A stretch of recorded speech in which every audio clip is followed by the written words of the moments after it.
นะทักทายสบายดีตอนค่ำๆมื้อนี้บ่เตียงก็พี่น้องเอ้ยเข้ามาหาทั้งน้องนิงก่อนเนาะลงมาเยี่ยมยามทำข้าวเพิ่น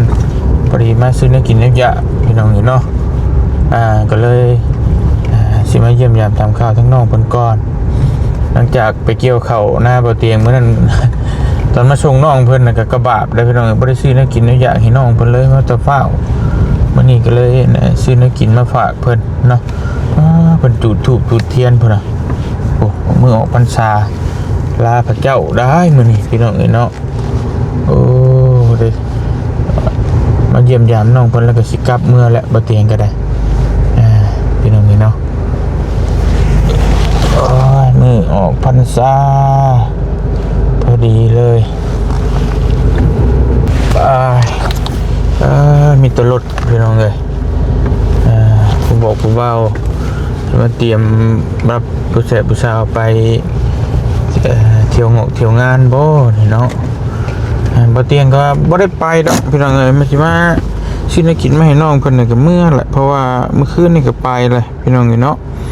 เมื่อคืนก่อนนั้นก็ไป2คืนเรียงติดเลยพี่น้องเอ้ยพาน้องบิลลี่เจนนี่ลุยจนแอกแหละต่อไปพี่น้องเอ้ยเนาะไปลินบุญแล้วปะจัก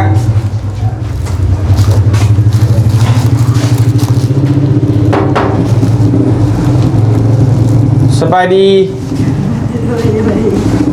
สบายดีเลิกงานแล้วบ่บริเหตุโอ้ป่ะมานี่เป็นผักไห่เป็นได้กินข้าวกินน้ำแล้วบ่ยังไม่ได้กินเป็นยังคือบ่กินต้มมีบ่ได้ไปดินบอกดินบุญบ่ใช่ไหมกำลังบ่ต้มมีที่แล้วเลยทาลานทาลานบ่ลานพูนจะผักอยู่ไสมันมาแต่บุมาแต่ดงเห็นมันมากับหมูบ่ได้แม่นน้องอันนี้บ่นี่บ่ได้น้องไอ้บ่ร้านเพิ่นมาถ้าร้านมาครับนะถ้ากินข้าวกินน้ำก่อนจังไปไอ้ชื่อนี่กินมาฝากมาเลยจ้ะมาแต่นี่แหละมาแต่ถ่ายคลิปนี่แหละโอเคพี่น้องนี่เนาะมาเยี่ยมมายามเบิ่งนี่ไม่เนี่ยมื้อนั้นกระบาบน้องเพิ่นพี่น้องมาชมก็บ่ได้ซื้อเจ้าข้าวกับน้ำให้กินสิเป็นนอนว่าแต่ฟ้าแล้วก็นอนเกี่ยวข้าวก็บ่เอาเงินก็ได้เอาข้าวให้เพิ่นโอ้ยข้าวมันก็ยังแพงเลยก็สั่งเงินเอาให้เป็นหยังข้าวไม่กินนี่น้องเพิ่นก็จะช่วยพี่น้องเอ้ยคือเห็นว่าช่วงที่เป็นไข่เป็นดาวหมดบ่ได้กินน้ำบ่เป็นไข่แน่ว่าแล้วไข่วัดนั่นแหละมันผลเช้าแล้วแต่เช้าแล้วตอนนี้ดิไข่ดอกซะพี่น้องเอ้ยก็ว่าตากผ้าตากฝนโอ้ยป่ะมื้อนั้นก็ได้ทาลานมาครับติแม่นเชิญหาล่ะไปดินบุญพี่น้องโอ้ไปช่องมื้อแล้วบ่เตียงก็ไปช่องมื้อที่ต่อกันเลยเลยคนหลายเมื่อยจักแลผู้แสบผู้สาวสิม่วนอยู่ไปเลาะลิได้ให้ไปพัดลูกเต้าลุงตุ้งทั่วมันสิไปลอยกระทงซื่อๆแล้วก็ว่าบ่ได้เข้าวงหรอกเพราะมื้ออื่นก็โอ้เพิ่นหายขาดมื้อเดียวบ่ได้หยุดบ่ใช่หวังภาษาจริงบ่ได้หยุดบ่ลอยนี่เนาะมีแต่เพิ่นพักให้โอหมอยโอมื้อนี้มื้ออื่นโอตลอดเลยมื้อนี้บ่ได้เฮ็ดโอมื้อภาษาติพี่น้องเอ้ยเพิ่นจังไงเวลากระทงนี่แหละโอ้ยเนาะเอาเขาอ้ายเจอแล้วเขาอยู่ให้กลางนาเนี่ยเขากำลังนั่นอยู่ในดอกมันแดดลูกหลานนั่นแหละเป็นฮุบซอยอยู่บ่คันยังบ่แล้วก็วันอาทิตย์ก็คือว่าแล้วจังหวะไปหรือบ่ไผสิไปฮอดพูนเพิ่นสิไปป้าไปฮอดอาทิตย์นึงบ่มันก็เอาขึ้นแล้วเฮ้ยก็เอาขึ้นตะวันนี่พุ่นค่อยเอาขึ้นอยู่คันเมื่อว่าชุกมันแบบมันชุกก็ไปไหมสิไปไหมบ่สิไปซอยไหมกันนะเนี่ยยังมีอยู่ดอกเลยสิไปน่ะยังมีอีกไปมีหมู่อยากไปคือกันบ่หน้าเว้าคำเด้ชุกบ่แล้ว หั่นแหละ แล้วนั่นสิเกี่ยวง่ายน่ะมันดำหมดเลยดำเบิดทงเลย แม่น เกี่ยวง่ายอยู่ตัวนั้นฉันน้องไปดำมาแล้วสุกแล้ว กระสิไป ก็ให้ฉันน้องบ้างพอแล้วจังว่ากันอีกเทื่อนึงว่างวันถิดเนาะมือเดียวนั่นแหละ เดี๋ยวเราเมื่อยอยากพักยังพร้อมได้เนาะมันมือหยุดปัจจุบันนอนไปซอย ไป อีตนอยู่ไอ้ก็ได้ได้เลยพี่น้องแต่สาพลบตกก็ธรรมดาอยู่ดอก แม่น แต่สมบตกมันล้มๆนั่นไหนก็ธรรมดาอยู่พี่น้องก็เกี่ยวเข่าโมเมนเขาว่านนี่ก็ธรรมดาอยู่ ไอ้เห็นบ่น่ะน้องเสียถามเฮาอยู่ ว่า ตัวกระเจ้าของ อ๋อเห็นว่าอันนั้นเช้านี้อ้ายตอบบ่ตอบว่าเราสิเก็บไว้ แต่ ให้ เชื่อไปแวะให้เพิ่นก็ได้บ่ยากดอก ถ้าบ่ไปบุญแล้วบ่จัก จะได้ไปบุญกับมึงไหมเป็นยัง แม่นแหละ คิดได้ก็ว่า แม่น จนลืม เด็กเลยได้ยังโทรหาเฮาเช้านี้บอกเฮาแน่เราสิบอกให้อยู่เฮาก็บ่กล้าเลยหายไปหาหรอกน้องก็บ่ได้ยินเลยหับโทรศัพท์เฮากอาบน้ำแล้วก็นอนเลยน่ะเฮาบ่ได้น่ะ บ่ได้กินข้าวน้ำจริง เฮาบ่อยากนอนเลย ไปกับไพ่น้องนาลีก็ไปบ่ แม่ไปทำกันนะ นั่นได้ซะมื้อใดสิกลับบ้านกับ2บ่ได้กลับง่ายบ่ทั้งน้องก็ อันนี้ว่าพังเมืองวันเดือนนี่ เพิ่นเบิดเดือนนี่พอดี เดือน11เนาะกับเมื่อก็ประมาณได้เงินเดือนก่อนประมาณที่4ที่5นี่แหละ เกี่ยวข้าวช่วยอ้ายเด้วพอดีสิแม่มึง แม่นั่นแหละเฮายังบ่ได้นั่นซ้ำเพื่อว่าหากระถอดออก ก็บ่ปานใดดอกเนาะ แม่ เพื่อหากะนั่นก็อีกเดือนนึงพอดีเกี่ยวข้าวช่วงนั้นคักอยู่มันบ่มีฟ้ามีฝนนะพี่น้องมันเบิดคักได้ลมๆนั่นนะ ก็มีอยู่ในปีกายนี่ก็แม่ยังมีอยู่มันตกแบบห้ำต่อเพื่องบ่เขาว่าแล้วบางคนแล้วอ่ะยัง สู้คณะเนาะพี่น้องเอ้ยมันเดือนออกแล้วบ่ ได้เมื่อวาน นี่มันเป็ดได้เท่าไหร่บอกพี่น้องดู ได้4 ล้าน 4 ล้านโธ่ กับ54,000 4 ล้านกับ 14,000 54,000 54,000 แม่นปลายมัน โอ้อยู่บ่ธรรมดาเด้พี่น้อง เฮาอยากถามอ่านว่ามีเงินบัญชีบ่ล้านห้า มันสิโอนน่ะ แม่เฮาสิโอนให้แต่เฮา มี เฮาสิเอาเงินให้โอนให้แล้วล้านมาเว้นนี่เอาเอื้อยอยู่แผนกนั่นว่าเอื้อยมีบัญชีแล้วโอนให้ล้านในว่าล้านนึงก็เลยเอาโอนให้บ่ทันใช่เลยบ่ตัวดอก โอนใช่นี่อ้ายบ่ แม่นฮะบ่ดีหมดเลยบ่ดีเดือนหน้าเฮาก็เก็บไว้เองบัดนี้ ธรรมดาเว้ยจะใช่นี่ใช่ศีลแล้วคำว่าเมื่อก็ได้หลายเติบเว้ยเนาะ แม่นเฮาก็ เมื่อก็ลงมาไหมแต่ป่ะ เพราะในตัวเดือน9นะเฮาขาด3มื้อ ตัวก่อนนั้นได้ล้านเป็ดบ่ แม่น เอาบ่เดือนนี้มันขึ้นน้ำยังใส่น้องก็ได้หลายแท้ บ่เฮาบ่ได้ขาดเวียกแล้วเฮาก็โอ้ โอ้ นี่ตัวเดือนนี้เดือน9นี่ อ๋อนี่บินของเดือน9พี่น้องเอ้ย เฮาบ่ได้ขาดแล้วโอ้เฮาก็โอ้เต็ม21มื้อ ได้4ล้าน54,000บ่โตบ่ธรรมดาคือเลยครึ่งจากเงินเดือนปกติน่ะเงินเดือนปกติล้าน8บ่ฮอด2ล้านครับเลยครึ่งอีก คันเฮาบ่ขาดนะเฮาได้2ล้านเท่าไหร่ให้แต่ว่าเฮาก็มาใหม่เลยพาไปขาด3มื้อ ช่วงเมื่อบ้านน่ะได้เนาะ แม่น ครับว่า แล้วก็เฮาก็โอ้นี่แบบว่าเดือน8น่ะโอ้อันนั้นแน่เลยเงินเฮาก็ตัวนี้ชื่อได้เฮานำไว้ยังไงโอนให้อ้ายล้านห้าเฮาเองเงินจักเหลืออะไรบ่ เดี๋ยวจะว่าเงินไปดินบุญ เงินเฮาประมาณเรือเงินเก่าเนี่ยมาใส่เงินเก่าเนี่ยถัดไปคืนนี่เนี่ย คืนนี้ก็ไป เป็นสิกระตึง โอ้ธรรมดาไปก็ไปน่ะ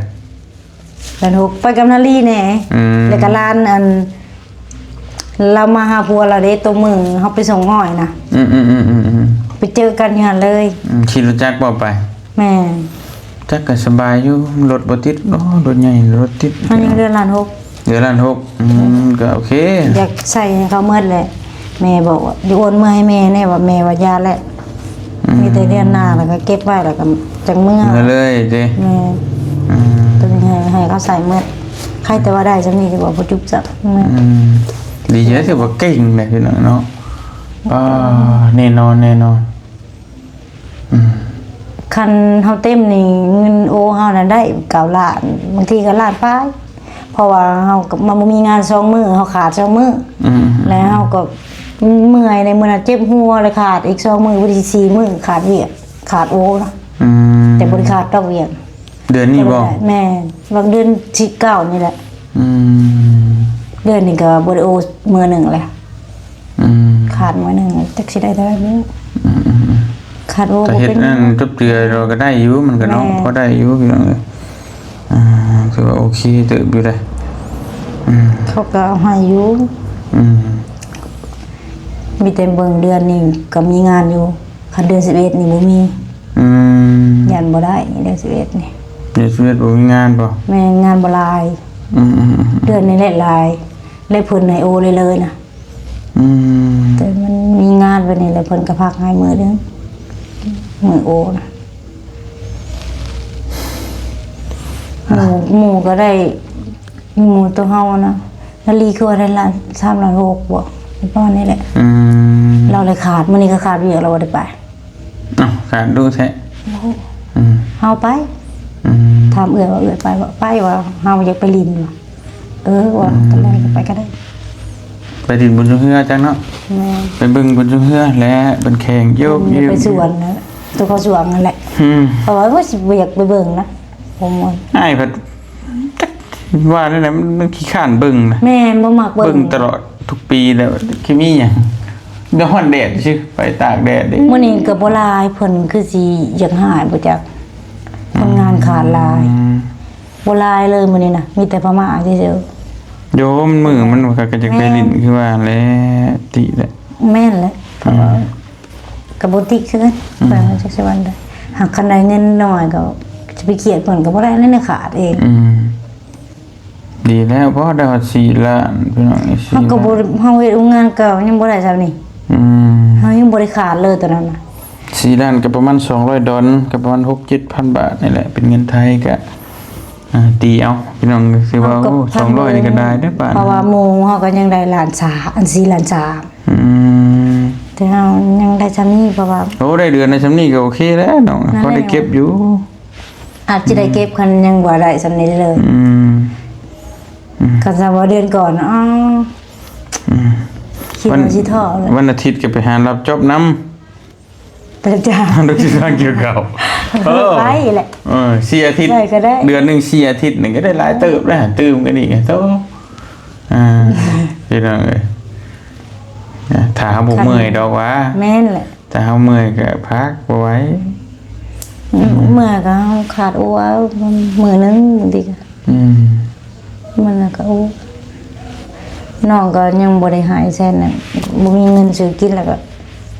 มื้ออื่นว่าสิให้ว่ามื้ออื่นมื้อลงไลน์เป็นไงโทรเยี่ยมยามอยู่ว่าทางบ้านแม่ตู้ยกตู้เย็นใช้ได้ดีอยู่บ่ใครอยู่เนาะแม่โทรศัพท์ตายเลยโทรหาเอื้อยแล้วว่าแม่ว่าให้โอนก็อย่าใช้หนี้เขาหมดก่อนก็เลยย่าบ่คืนนี้มัน200,000ไปเลาะเที่ยวงานที่อ้ายก็ไปคืนนี้ก็ได้ไปบ่ว่าก็พาลูกพาเต้าไปกระดุมตุ่มเปื่อยไปทางใดนั่นน่ะนะก็หิมโคงนั่นแหล้วคันลงหลุมมันคือสิเจออาหารบ่จักจะลงหลุมหิมโคงบ่เฮาบ่ได้ลงเฮาอยู่เชิงพี่เฮายังบักปุ้งแล้วเฮาก็ซื้อของกินแล้วก็พากันมาก็มีแต่คนมันหลายเด้กันหนีกันไปก็บ่เห็นกันอันนี้ก็ไปลอยกระทงแล้วก็มานะเพราะว่ามื้อก็เฮ็ดเวียกคือเก่ายันโอ้แน่บ่ไหวบ่มันมื้อเว้นนี่ก็ขนาดไปคืนนี้10:00นสิก็ยังตาจนร้อนแนวมันแหละภายในเดียวน่าบ่ตื่นแต่เช้าเนาะแม่อย่าบ่ทันรถดิเพราะว่า7:00น 3 นาที 4 นาทีเพิ่นก็มาเลยบ่ได้กายว่า6 7 8บ่ได้กาย เข้างานน่ะ 8:00 นบ่ แม่เข้างานน่ะเพื่อร่วมกับ8 โมงเช้าป้านี่แหละเพื่อเพิ่นรวม ต้องรวมอีกเด้ แม่รวมตลอด โอ้พี่น้องเอ้ยเนาะมาก็ถือว่าเดือนนี้พีคเลยเดือนนี้ได้4 ล้านกีบปะโถเดี๋ยว เฮา บ่ ก็ ต้อง คิดว่าสิบ่ได้ป้าตื่นเต้นแฮง ดีใจ ไปคิดเบิ่งเด้อคือว่าสิได้เท่าไหร่ได้ท่อไว้ก่อนแล้วยังบ่ เพิ่นบ่ได้บอกว่าจะตอนน้อยเฮ็ดโอเฮ็ดเอชั่วโมงเท่านั้นเท่านี้ครับบ่ได้บอกว่า แล้วเขาไล่น่ะ3 ชั่วโมง 3 ชั่วโมงเท่าไหร่ บูแต่ว่า3 ชั่วโมง3 ชั่วโมงก็เพิ่นไล่ให้เท่าไหร่ว่า22,000บ่หรือว่าเท่าไหร่วะข่อยเห็นอ้ายนั่นหลายข่อยบ่ฮู้หยังดอกมีแต่บอกว่าโอ้จักมื้อแล้วก็สิมาให้อ้ายนั่นไล่ให้เพราะว่าเขาไล่เว็บ3 ชั่วโมง ก็ยามันแหละ 5 โมง ทำมาเห็นแบบนี้ก็ผลตอบรับมันดีอยู่ แม่น จะได้ขนาดนี้ก็ได้พี่น้องนี่เนาะ เฮาก็ได้น้ำโอแน่แล้วก็เพิ่นยังคันว่าดูดนเลยเพิ่นก็สิหักค่าน้ำมันรถเผาขี่รถโรงงานเด้ อันนี้พนักงานใหม่เลยเพิ่นบ่เพิ่นเอาให้ก่อน โอ้พี่น้องมันพีคเลยเด้ใช่ไหมเดือนก่อนนี่ได้ล้าน824,000วันนี้เดือนนี้พีคเลยแหละได้4 ล้านกับ54,000ขึ้นมา1 เท่าโตแล้วเนี่ยกลัวอีกพี่น้อยโอ้ เพราะว่ามันเป็นตำเกตเนี่ย กลางคืนเนี่ยเล่นมันเฮาโอ้อยู่ไสวะ มีคือภาษาจีนบริษัทจีนป่ะ แม่ภาษาจีนนี่เงินเฮาโอ้นี่ มันโอได้นี่ แม่ โอ้ได้800,000ปลายป่ะ แม่ข้างนอกนั่นเพราะว่าเฮาเต็มดิแล้วก็เฮ็ดเวียกนี่เต็มจะ6มื้อคันอยู่โดนเพิ่นก็บ่ไล่ให้ค่าน้ำมันเพิ่นสิให้แม่ เงินตำแหน่งสำหรับค่ากลางวัน มีเงินตำแหน่งอีก แม่น โอ้200,000ปลายบางคนก็300,000 เงินเดือนนี่1,800,000พี่น้องเอ้ยเด็กก็เงินยังสิ300,000อันนี้ เงินเฮาขยันน่ะเด้แบบแล้วก็เงินยอด เงินสกิล แม่เงินยอดของเฮาแล้วก็เฮาเฮ็ดแบบว่าเพิ่นเบิ่งอะนะว่าส่ำใด เงินอุดหนุนอาหาร309,000หลายอย่างอีกนะ แม่นหลาย เงินอุดหนุนน้ำมันรถได้อีก ได้เพราะว่าห้องพนักงานเก่าพนักงานใหม่คันว่าอยู่ด้นก็เป็นพนักงานเก่าเพิ่นก็ฮักเพราะว่าขี่รถโรงงานถ้าขี่รถจักรเองเพิ่นก็เอาให้ มีเงินรถจักรอีกขี่ แม่น นี่เพิ่นเอ้ยเงินเบี้ยขยันโอ้นี่เบี้ยขยันมี3,500,000ธรรมดา เฮายังบ่ทันนั้นเลย เงินค่าเวลานี่เด้ OT พี่น้องนี่เนาะ800,000กี่โอ้ คันเฮายังบ่ขาดเฮาได้กับสแตนล้านป้ายอ้ายน่ะเฮาสั่งให้อ้ายนั่นไล่ให้เด้แล้วว่าบัดนี้จื้อไว้อ้ายบอกว่าจดไว้แล้วบางทีเพิ่นดีพี่น้องเอ้ยใช้อันเด็กมันซีมาสิโอนเงินให้มาพี่น้อง โอ้ยโทรศัพท์ โอนเงินให้น้องก็โอนไปเซนี่ แม่นใช่เลยพี่ เซนี่อ้ายบ่ยืมเงินอ้ายสิ แม่นเล่น 1,500,000บ่ แม่ โอเคเอาคือเป็นรูปผู้หญิง นั่นลูกสาวเราแล้วว่าบัญชีลูกสาวเรา 1,500,000กีบเรียบร้อยถ่ายรูปเอาถ่ายสลิปเอาพี่น้องเอ้ย วันนี้มื้อซีนมัน ใส่นี่ใส่ซีน เก็บเองแล้วมันเกี่ยวข้าวกัน เก็บแล้วก็ไม่เกี่ยวเขาบ่ ตามมื้อนะ พี่น้องเอ้ยใส่เด้ออ้ายบ่